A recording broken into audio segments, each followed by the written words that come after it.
Welcome to The Explainer.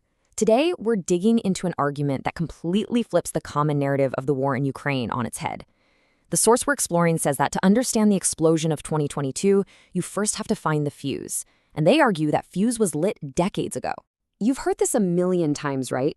It's the story we all heard back in February 2022. And the source we're looking at today argues that this story is, well, it's convenient. It's simple, it's easy to digest, but it also intentionally ignores, decades of history leading up to that moment. And that really gets to the heart of it. Did this all just start on February 24th, 2022?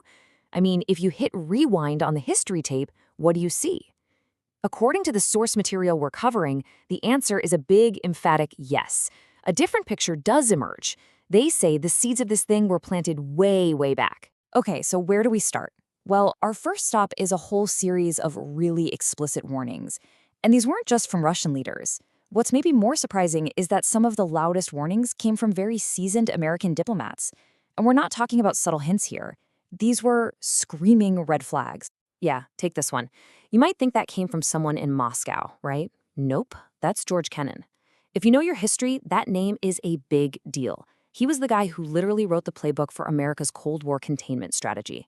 And way back in 1997, he was already calling NATO expansion a massive historic mistake, one that he predicted would absolutely provoke a bad reaction from Russia. All right, let's jump forward to 2008. Listen to how blunt this is. That's not just some opinion piece. That's a direct quote from a diplomatic cable sent straight to Washington by William Burns, the guy who was the U.S. ambassador to Russia then and is now the director of the CIA. I mean, you can't get much clearer than that.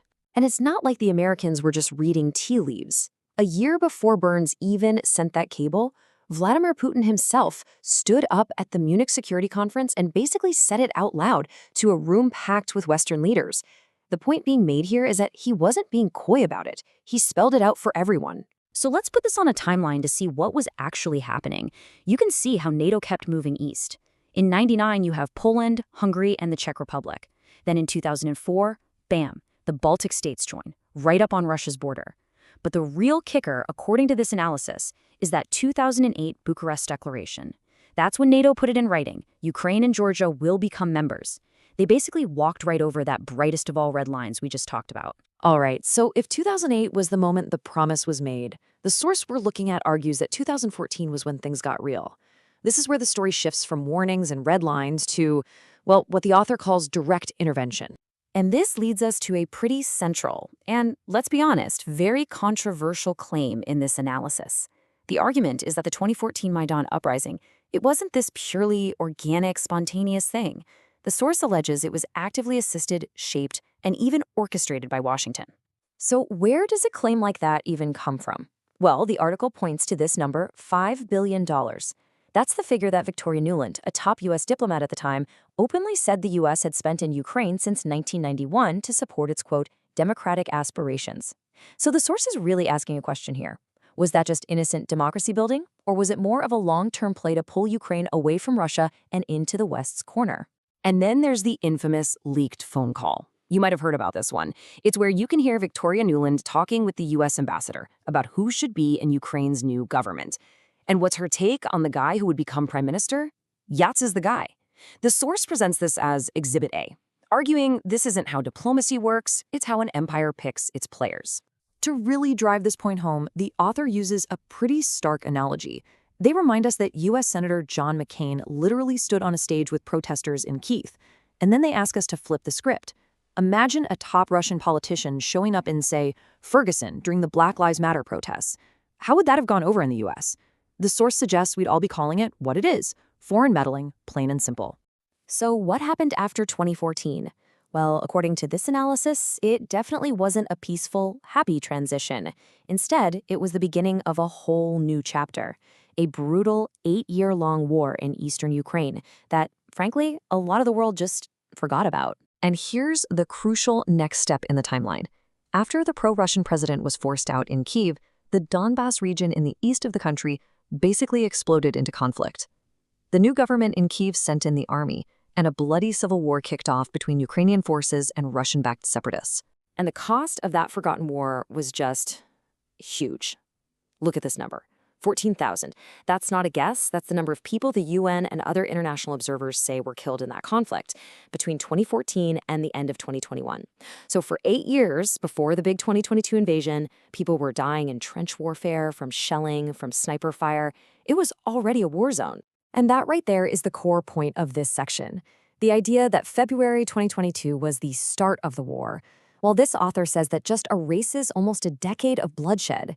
In this view, 2022 wasn't the start of a war that came out of nowhere. It was a massive, terrifying escalation of a war that had already been going on for a long, long time. Okay, so after all that, decades of warnings, the turning point in 2014, the 8-year war. What's the big picture? In this last part, we're going to look at what the source says are the big contradictions and the major consequences of all this Western policy. The source points out something kind of strange about how we talk about Russia in the West. It's like there are two different Russias. On one hand, you hear it's a paper tiger, right? Just a gas station masquerading as a country with an economy smaller than Italy's. But then, in the very next breath, it's this existential threat that's about to roll its tanks all the way across Europe. The analysis basically asks, so which one is it? It suggests these narratives are just switched out for whatever's convenient at the moment. And the consequences of these policies, according to this analysis, they've been pretty huge, and maybe not in the way that was intended. The argument is that it's pushed Russia and China into a tighter alliance. It's sped up the rise of a multipolar world with groups like BRICS, and it keeps this cycle going where we seem to need a manufactured adversary, a new bad guy for everyone to focus on. You know, the whole idea of this comes down to one word, really: provoked. And it's important to be clear what that means.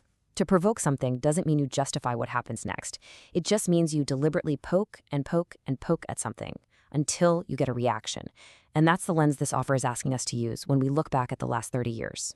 So that's where this all lands. After laying out the decades of warnings, the direct involvement in 2014, and the 8 years of war in the Donbass, the source leaves us with one big question. Was this war really a complete surprise, an unprovoked, unpredictable act? Or was it an outcome that was actually foreseen, maybe even cultivated, and ultimately provoked? Was that fuse lit long before the explosion? That's the question we're left to think about.